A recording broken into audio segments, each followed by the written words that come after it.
자, 반면에 트럼프는 언론 통제를 하고 있어요. 쉽게 말해서 전쟁에 대한 결과를 뉴스로 안 알려주고 지가 언론사에다 통화해갖고 나 사실은 이러이러한 준비하고 있어. 지금 전황이 이렇게 돌아가고 있어. 라고 하면서 이건 무슨 뭐 왕이 불러서 방부 치는 것도 아니고 이따위의 언론 통제를 가지고 언론들을 지금 조작하고 있는 것 같거든요. 결국 에스프타인 얘기 쓰지 마. 이거에 또 일환이 아닌가 싶기도 한데. 왜냐하면 트럼프가 기자들이 다 모여있는 상태에서 기자회견의 형식을 빌리게 되면은 기자들이 굉장히 논리적인 질문을 할 것이고 그 질문 자체가 사실은 보도에 같이 나오잖아요.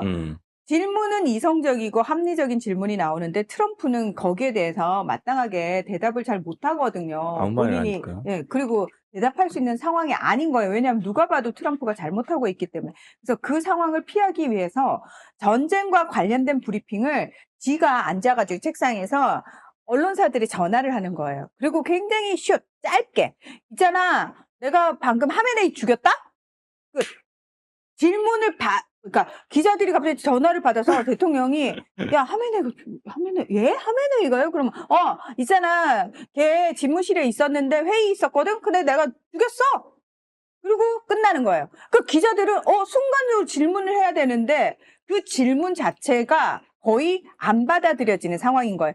그런 식으로 계속해서 언론사들을 계속 돌아가면서 전화를 하니까 그 언론사들 발로 계속 단독이 쏟아져 나오고 있는 거예요. 그러니까 이게 트럼프가 공개석상에서 야 페이크 뉴스야 이러고 하는 거 예전에는 그랬다면 지금은 이런 식의 언론 접촉을 하면서 통제를 하고 있는, 그러니까 트럼프식 통제를 하고 있는 거죠. 그러니까 언론이 불만이, 아니 이걸 전화를 받았으니까 쓰긴 쓰는데 굉장히 부글부글 끓는 거죠. 이런 식으로 하지 말고 정상적으로 기자회견을 해라 라고 하지만 공식 기자회견은 3차례밖에 없었다는 거예요. 굉장히 최소화시킨다라는 겁니다. 그러니까 전화로만 해가지고 35차례나, 그러니까 네. 전쟁 발발 후 10일간에 언론하고 35차례 그냥 짧은 통화 이렇게만 해가지고 야 이란이 핵 포기 거부했대 탁 끊고 야 하메네이 사망 확인했대 탁 끊고 이렇게 해가지고 계속 단독이 나오는 거예요. 게다가 기자가 마음에 안 드는 질문을 하면 바로 끊어버리는 거예요. 바로 끊어버리니까 기자 입장에서는 여보세요? 어떻게든 정보를 더 알아내야 되니까 심기를 거스르지 않는 식의 질문을 할 수밖에 없는 상황인 그러니까 거예요. 민주주의의 종주국이라는 미국에서조차 사실은 국민들이 제일 알아야 될 중요한 정보 아니에요. 미국 군인들의 생명이 달려 있고 어떤 미국의 국익이 달려 있는 이 사안을 정부도 아니고 대통령이라는 이 독점을 해갖고 국방부를 통해서든 대변인을 통해서든 어디를 통해서든 직접 취재를 가서 확인하지 않는 이상은 이 모든 정보를 통제하고 제공을 안 하고 있다는 겁니다. 지금 트럼프가. 그 얘기는 뭐겠어요? 필터링을 빡세게 하고 있는 거고 그 필터링을 하는 이유는 이러다가 중간에 앱스타인 뭐 하나 끼어들까 봐가 아닌가라는 의심이 자꾸 든다는 거죠. 아무튼 개양아치라고 봐집니다. 이렇게 되다 보니까 이란에서 트럼프한테 그런 얘기를 했다고 그래요. 까딱 가는 수가 있어 라고 얘기를 했다고 하는데 트럼프는 이것 때문에 자기가 이란을 침공했다고도 얘기하거든요. 아니요, 이것 때문은 아닌데, 그러니까 선우가 안 맞는 게 뭐냐면 트럼프가 먼저 그 얘기를 했어요.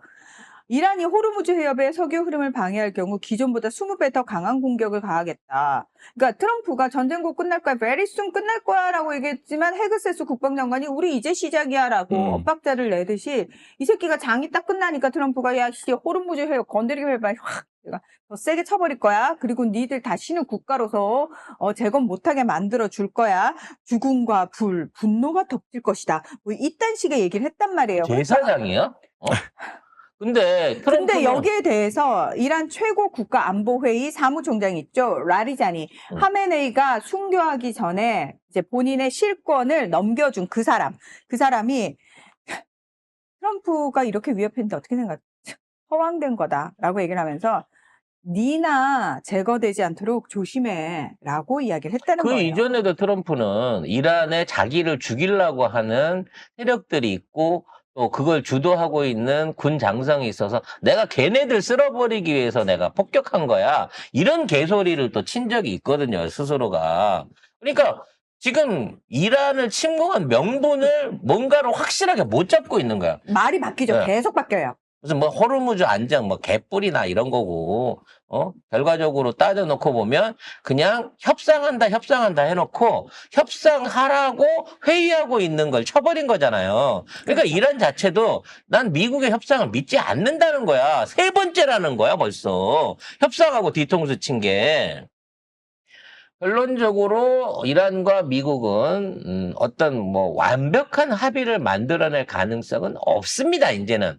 뭐 죽지 않느냐, 두 나라 중에 하나가 지구상에서 사라지지 않는 이상 그렇게 될 가능성은 없어요. 근데 트럼프 입장에서 이란이라는 나라를 지도에서 싹 지워버리고 핵을 수백 발을 쏴갖고 이란 안에 있는 사람을 다 죽인다고 하는 이따위의 인종 청소를 하지 않는 이상 이란하고 정상적인 관계를 복원해 간다는 거는 불가능한 상황이다라고 느끼고 있는 거야. 그러니까 트럼프는 너무 많이 건드렸는데 지금에서 더 악화되지 않게끔 수술하겠다고 개복해봤는데 이거 너무 심해서 안 되겠습니다. 덮는 요 단계로 가려고 생각을 하고 있는 건데 어디가 배를 갈랐으면 끝장을 봐야지. 너도 배 갈라야지. 지금 이러고 있는 입장이라 이 일종의 탈출하려고 하는 정책이 사실상 불가능할 것이다라는 어떤 수렁에 빠졌다는 표현이 많겠죠. 이란전 역시도 미국은 지금 수렁에 빠져서 빠져나올 방법을 못 찾고 있다라고 봐집니다. 근데 아까도 말씀드렸다시피 우리가 그 안에서 외교적인 역할을 통해 가지고 그 불씨를 당겨준다고 치면 그걸 연결시켜서 테이블 협상 자리에 앉혀준다고만 하더라도 뭔가 이게 굉장히 큰 영향력을 발휘할 수 있게 된다는 거죠. 후보로 나서고 있는 국가가 터키가 있고요. 중국이 있고 그다음에 지금 우리나라까지 거론되고 있는 상황인 건데 이란 입장에서도 그렇고 아랍에미레이트나 미국 입장에서도 그렇고 그래도 중재를 해준다고 치면 만일 말만 듣는다고 치면 한국이 중재를 해주는 게 제일 외교적으로 안정적이고 믿을 수 있다라고 하는 이 삼각의 신뢰를 우리가 지금 얻고 있다라는 점. 그리고 지금 부족한 방공 전력들이나 그와 그 이외의 여러 가지 무기에 대한 안정적인 공급. 왜냐면 미국은 포기했으니까. 드론을 막을 수 있는 안티드론 기술을 비롯한 비호복합 저희 방송하고 나서 다른 방송에서도 난리가 나대요, 공식적으로. 그와 관련한 여러 가지 기술들, 차기 전투기 기술까지 전부 다 이거를 총망라해 봤을 때 앞으로 중동 안에서 한국의 입지는 가면 갈수록 커질 것으로 보여집니다.